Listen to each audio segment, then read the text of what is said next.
This trip, probably not so good. I didn't come alone, I came with a friend. I've been in homeless shelters here, but I'd rather be in the streets. They don't treat you like a human being in the homeless shelter. They treat you badly. Mention Honolulu, and you'll think of blue beaches, endless tourism, and gleaming resorts by the setting sun.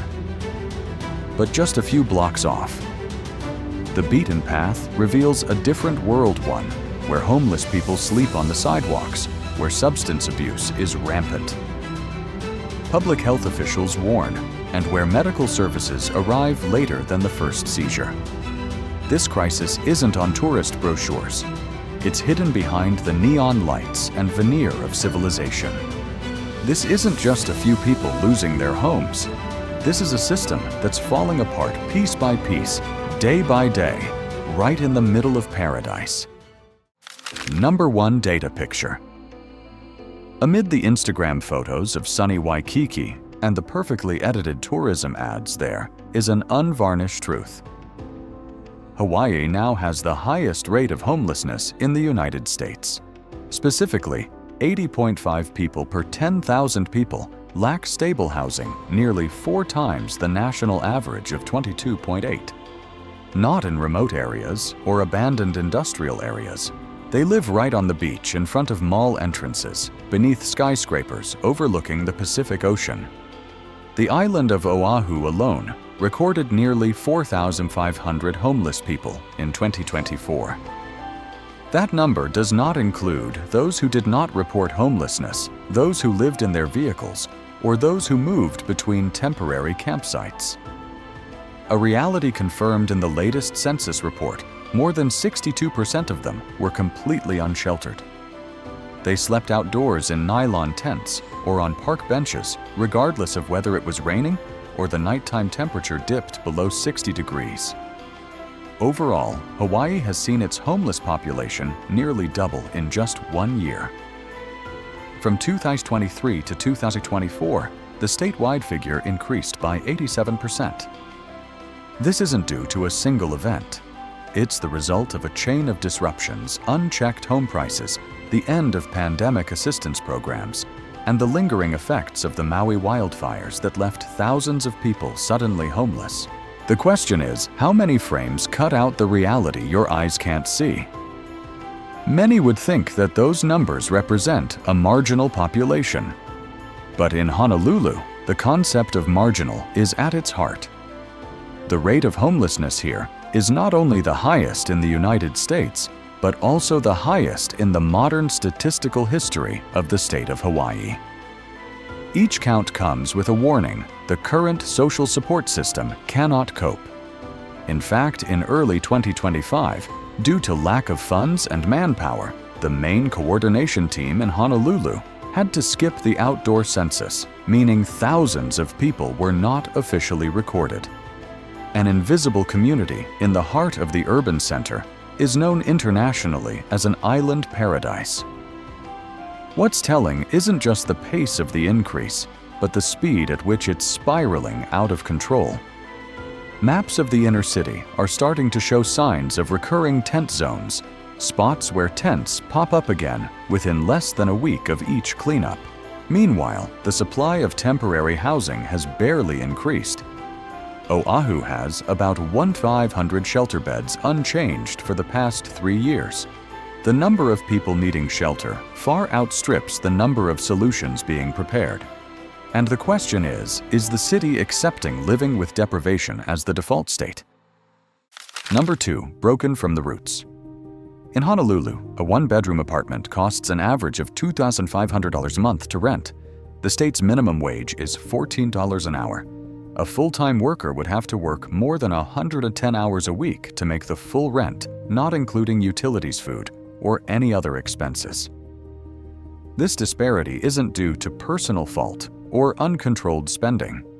It's a structure that keeps thousands of people on the edge with just a small setback that could cost them their homes. The reasons are not new. Over the past 2 decades, Honolulu's urban development priorities have been heavily tilted toward high-rise projects, resorts, and foreign investors. land allocated to social housing accounts for less than 1% of the total planning. As the supply of affordable housing has stagnated, but the population continues to move to urban areas in search of jobs, market pressures have pushed rents out of reach.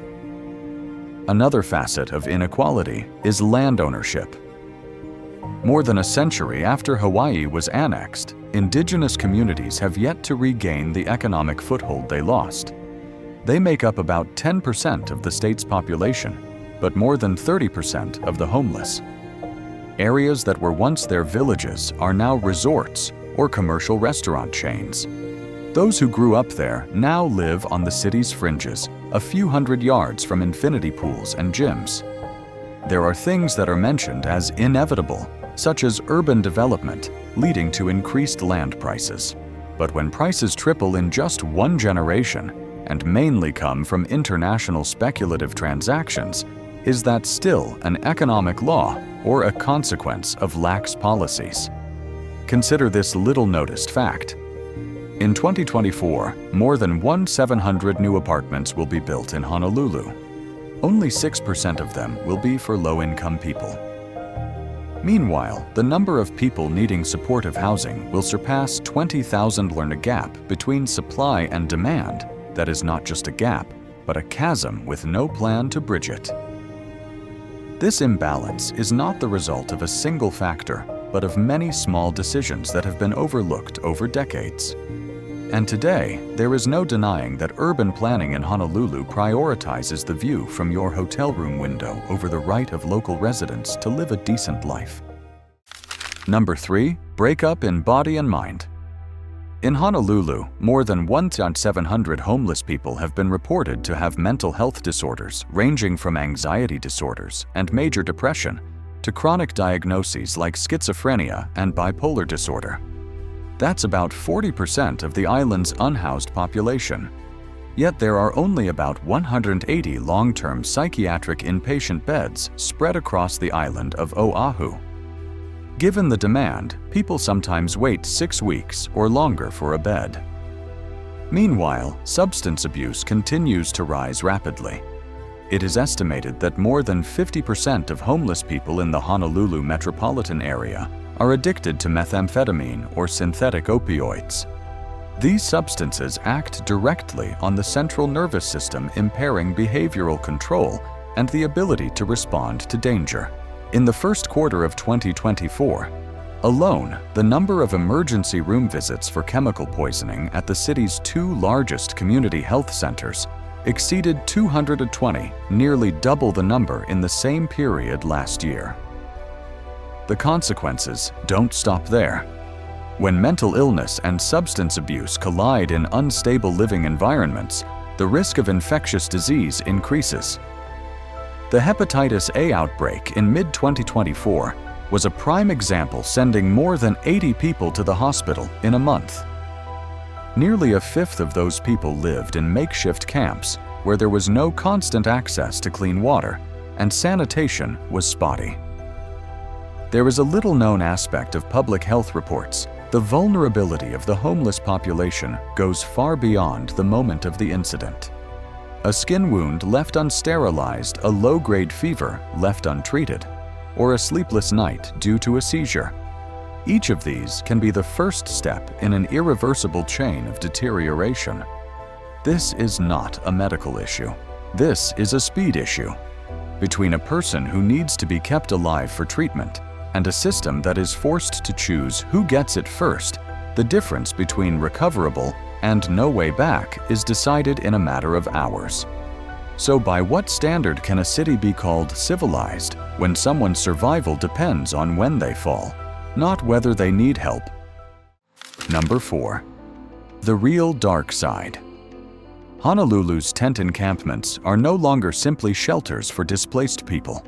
They are increasingly becoming the ideal environments for illicit networks, illegal operations that control camp residents through threats or material rewards, and control camp residents through material rewards or threats. The most frequently detected drugs are meth and fentanyl, according to the Hawaii Drug Enforcement Administration. Meth seizures on Oahu increased 31% in 2024. Fentanyl seizures doubled from the previous year, despite efforts to control them at customs. Much of this is not produced domestically, but is smuggled in by sea or air, often hidden in personal packages or disguised as consumer products. The problem is not just the quantity of drugs brought in, but where they are distributed and consumed. Beachside and downtown tent cities where the homeless are concentrated are also ideal delivery points. There is no specific address, no rental contract, no temporary residence registration. These factors make it easy for criminal groups to operate without leaving any administrative traces. In a camp near a bus station, it is not difficult for a small group to control the flow of goods, act as a distribution intermediary, and at the same time, create an underground rule. Inside through threats or allocation of resources. When formal social networks do not reach these areas, the vacuum is filled by other forces. A food package, a dose of painkillers, an old blanket can become a means of control. One thing to consider is, why is consumption so concentrated among the homeless? It's not because of a need for pleasure, but because the combination of physical pain, chronic psychological stress, and a lack of options makes these substances the only tool available to dull reality. In many cases, users aren't looking for a thrill, they just want to be quiet for a few hours. In this context, criminal networks do not just survive, they thrive on the silence and disruption of public protection. There is no vacuum in the modern city that is not filled.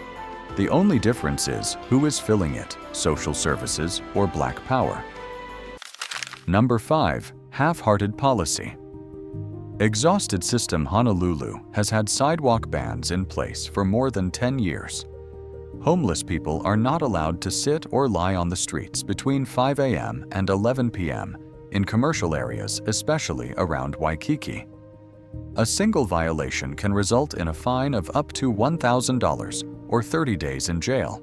In the name of maintaining public order, these policies have been steadily enforced, yet the homeless population has increased by 15% in just the past 2 years. What is actually being preserved? When sweeps occur periodically, the space is only temporarily cleaned. Homeless people are pushed to the city's fringes, where there are no clinics, no regular buses, and no social services. Each time they are moved, they lose their paper's essential items and even half-used medicines. As of early 2025, the city's public shelter system had fewer than 1,000 beds. Meanwhile, the number of people sleeping outdoors or in their cars regularly exceeded 4,500. Makeshift camps set up in suburban areas like Sand Island or near the airport lack reliable water systems and are more than 3 kilometers from the nearest medical center, a significant distance for people without personal vehicles. Several small modular housing projects have recently begun, most of them using vacant public land to build permanent settlements of 15-30 units. However, according to data from the Hawaii Housing Development Council, the total amount of affordable housing added through 2024 will meet less than 6% of the actual need for the chronically homeless population. More than 2/3 of the projects have encountered legal problems or opposition from surrounding residents. So why is so much of the budget spent on activities that don't create long-term solutions? Last year, more than 52% of Honolulu's total homeless program budget went to administrative operations, field inspections, and disposal of seized items. In contrast, less than 20% of the budget went directly to housing. There is a clear difference between reactive and constructive. When governments get used to the model of temporary intervention, society operates on a tiresome cycle: clean up, delay, clean up again. At a time when the number of people needing housing far exceeds the number of homes being built. Continuing the same old ways is not just a policy failure, it is a systemic drain from within. How long until the city faces the next bigger and more unmanageable crisis? Number 6. The people speak up. The presence of thousands of homeless people in the heart of the tourist district is not something to be ignored. Local communities are forced to deal with daily images of tents set up near schools, occupied sidewalks, and people begging for food at supermarket entrances. The general sentiment is sharply divided. Some have called for a cleanup of the city, not just for image reasons, but also for safety concerns. Those who live near areas with a high number of homeless people have reported increased harassment, nighttime noise, and uncontrolled littering. At many community meetings, a common proposal is to increase surveillance and re-establish no camping zones around residential areas. On the other hand, some people still open their warehouses to volunteer groups to use as meal distribution points. Some small organizations organize their own trash collection in the camp, quietly coordinating to keep the area clean and avoid escalating conflicts. They understand that removing the tents entirely is not the solution, it just moves the problem to another location out of sight, but still present. Amidst these reactions lies the difficult question: how much tolerance is enough? How much public space can be considered shareable when the needs of the two parties are so different? One needs a safe place to rest overnight. The other needs security and order for daily life. Living together does not mean absolute consensus, but when every encounter leads to conflict, the opportunity for a community solution becomes increasingly narrow. There is no more effective way to diffuse tensions than through transparency and sharing facts, not through rose-colored glasses, not through coercive pressure. Number 7. Tourism industry. Honolulu welcomes an average of more than 25,000 visitors a day. Each landing brings revenue to hotels, restaurants, transportation services, and the local tax system. Tourism accounts for more than 20% of Hawaii's GDP and employs tens of thousands of people. But that economic impact is inseparable from the social impact. To maintain a clean, pleasant city image, many public areas are being remanaged. This often involves restricting homeless people's access to beaches, plazas, or public restrooms near hotels. Some policies have been proposed to move encampments away from major tourist routes, even if that means losing access to essential services. Living space for local residents has also shrunk. Average home prices have risen more than 40% in less than 5 years. Apartments that were once rented out for long-term stays are now being rented out for short-term stays. Residential data shows that the vacancy rate for vacation rentals is 3 times higher than the vacancy rate for sales. From a planning perspective, land for hotels and tourism infrastructure continues to expand, while the proportion of land for affordable housing remains virtually unchanged. In some districts, the number of hotel beds exceeds the number of residential apartments by more than double. A city can grow fast and attract a lot of visitors, but it also has to take into account its carrying capacity, not just in terms of infrastructure, but also in terms of the people who live in it. Sometimes what makes a destination sustainable is not the number of rooms, but how many people can still call it home. Number 8. The silent tragedy of those who came before. What was once sugarcane fields and ancient villages are now beachfront resorts with rents 15 times the average income of Native Hawaiians. Native Hawaiians make up only about 10% of the state's population, but they account for more than 30% of the unsecured housing population. This disparity cannot be explained by disparities in education or employment opportunities, but is the result of a history of gradual displacement from land ownership and community control. As land is increasingly transferred to out-of-state corporations and tourism projects, Indigenous people are losing not only their homes, but also their role in the social fabric of their own land. Resettlement becomes a dead end, as most are financially unable to buy into any of the new developments. Not stopping at Indigenous groups.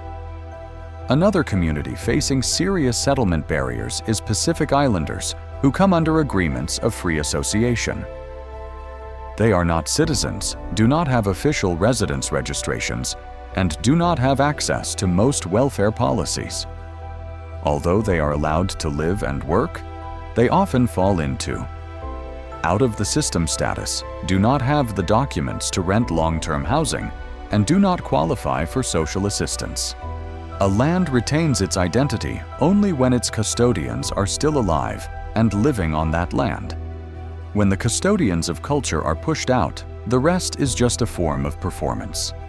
Living spaces are more than just places to live. They are places where memories, languages, and traditions live on. Every time a community of origin is lost, a city loses more than just a group of people.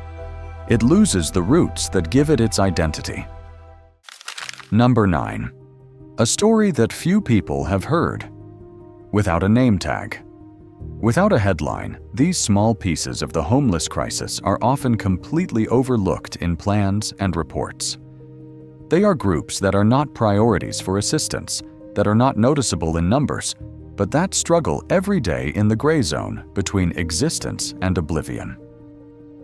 One such group is families with young children who are living in cars, parking lots, or abandoned warehouses. The children are not enrolled in school, have no residential address, and are unable to access free meals. Data from 2024 shows that the number of homeless children on Oahu exceeded 900, most of them under the age of 12. When the numbers reach children, this is no longer an adult crisis. Next to them are the elderly who do not have pensions, have lost their homes due to illness, or have been pushed out of their rented homes due to rising prices. They are not eligible to start over, are not healthy enough to participate in employment programs, and are even less familiar with the multi-step housing approval process that can take months to complete. And it is there that the forgotten suffer most silently, not because they are fewer, but because they make no noise. Not because they are not in pain, but because they no longer expect anyone to come to their aid. Number 10. Rebuilding with heart. Every structure has a breaking point, but not every breaking point is necessarily a final one. When a system has reached its breaking point, surface reinforcement cannot be repaired.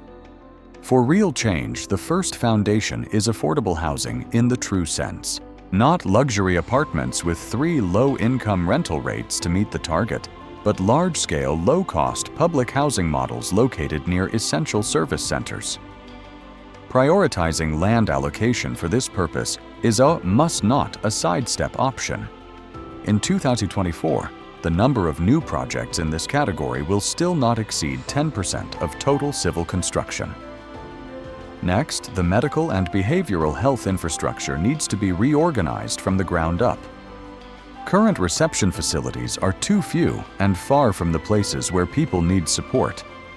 Mobile models such as mobile clinics, hallway health teams, or psychiatric drug dispensaries at night markets have been tested on a small scale but have never been replicated.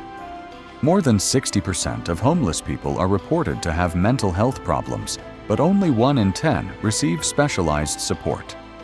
A significant part of the puzzle is how to redesign the budget. Instead of spending on cleanup enforcement or temporary models, it needs to be allocated directly to long-term support vocational education, retraining, and part-time employment models specifically for the homeless. Reintegration does not happen through a single program. It needs to be a continuum, persistent and closely monitored. Honolulu may still be sunny and still attract millions of visitors each year, but behind the veneer of tourist perfection lies a reality that can no longer be avoided. When the most vulnerable are forced to survive in the heart of the city, it is no longer their story. It is an indicator of how the community chooses to treat itself. There are things we can't fix right away, but looking at the facts, listening without judgment, and sharing what needs to be said, sometimes that's an important first step. If you find this video thought-provoking, please like to support. Share to spread the perspective that not many people dare to look directly at. And don't forget to subscribe to the NVL Travel Documentary channel so you don't miss the next journeys, where we not only go, but also stop long enough to listen.